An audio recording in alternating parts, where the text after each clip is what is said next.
Yeah, because he kind of existed on like cigarettes and martinis. I think. Yeah, I think the honey on the rim of the martini glass, that was his nutrition That was for the the only day. calorific intake. You know, the mushroom cloud and this sort of end of the world cliches have been sort of cheapened in movies, and you sort of brought back the enormity of it, the dread of it. How did you sort of do that in a new way?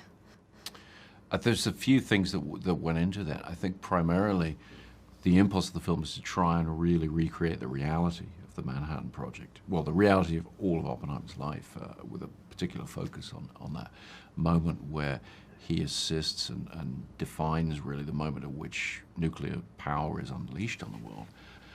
We wanted to put the audience there in that bunker, you know, as they watch the first Trinity test. And so that meant really trying to make these things as beautiful and frightening and awe-inspiring as they would have been to the people at the time.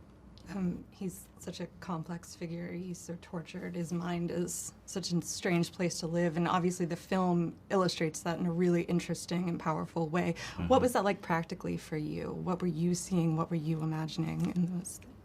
Well, Chris had written the script in the first person, you know, which was I'd never encountered a script written like that before. So immediately when I read it, I knew that it would be a sort of a subjective journey through Oppenheimer's, you know, life and his work in developing the bomb, and so we had a long time to prep.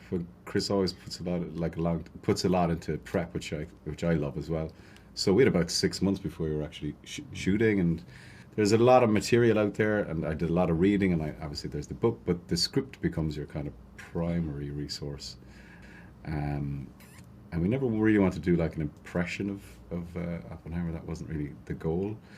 But so you dive into it and you immerse yourself in it, and then when it comes to shooting it, it's kind of, you know, the other actors and Chris and all the work is hopefully there by osmosis, and you just go at it. Yeah. I wonder if you both could talk about the days shooting the Trinity test and what that was like practically and emotionally, and you in the headspace of Oppenheimer during that time. Yeah. Well, they were mostly nights, weren't they? Mostly nights, yeah. Out in the desert with some extraordinary conditions. I mean, wind and rain, and you know. You should speak to this, but for me, for the extremity of it, put me very much in the mindset of what it must have been like for these guys. I mean, rather than being on a green screen stage or something, I really felt like we were out in it. Yeah, I know, it very much felt like that. I think everyone felt that the weight of that and what we were kind of showing here, and what at this actual moment in history where the world completely changed. You know, we now live in a nuclear age because of what happened out in the desert there, and it was. We felt that, and of course, you know, when you work on Chris's films, everything is practical and real, and so you were experiencing it as the character would, and hopefully the reactions are as natural and as instinctual as you would hope, and but we all felt it.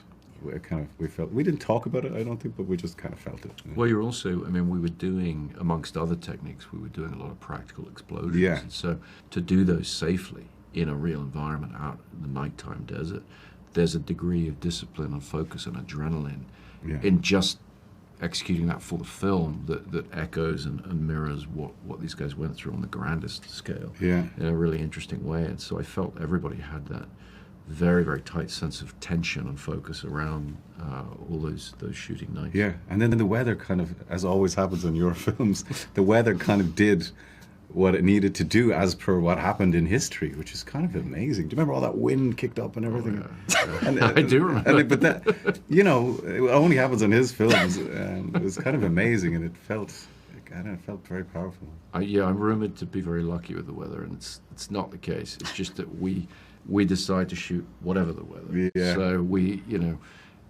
if we have bad conditions, we figure out what we can shoot that will work in those conditions. So till we literally get shut down for high winds or lightning or whatever, but we're prepared to get out in whatever nature offers us. And so over the years, that's meant that nature's offered us the right things very often. Yeah. And in the case of the Trinity test, it was essential. It's essential to the story that this big storm rolls in with tremendous drama, and it did, and that really made the secrets come to life and give us what we need. Yeah, you need a little. We got to get a bit lucky sometimes. Yeah, I remember it climbing up that tower. That's all real. That wind was really there. It was amazing. But you were okay with that.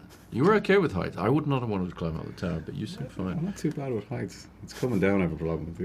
Yeah. Going up's not so bad. Go up and then we call lunch and off we go. So see you after lunch, Cillian.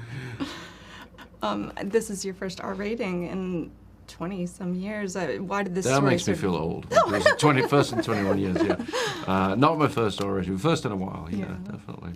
Well, we're dealing with, the most serious and adult story you can imagine. Very, very important, dramatic events that change the world and define the world we live in today. So you don't want to compromise in any way. You just want to trust that cinema provides, the appropriate forum for this kind of large-scale storytelling. And, that's the journey we're on. Yeah.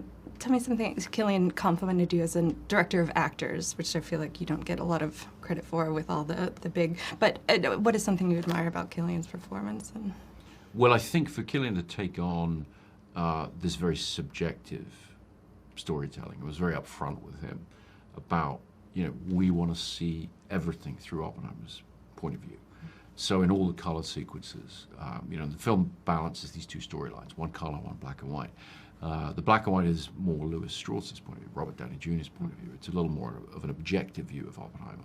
But the bulk of the film, the color sequences, everything is just over his shoulder, close on him, seeing the world the way he sees it.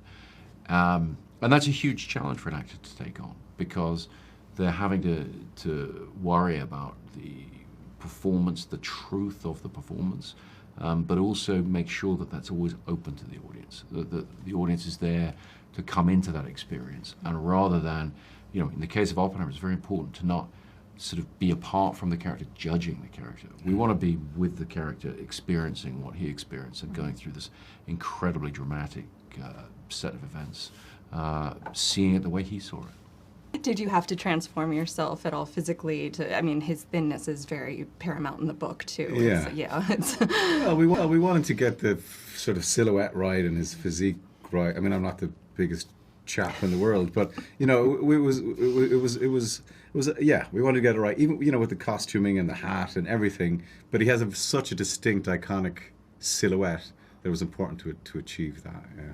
Well, I didn't realize how much weight you lost until I saw some of Peaky Blinders right after we wrapped and thought, who's that porky chap? Yeah. It's like, an incredible effort and to sustain that for the length of the shoot.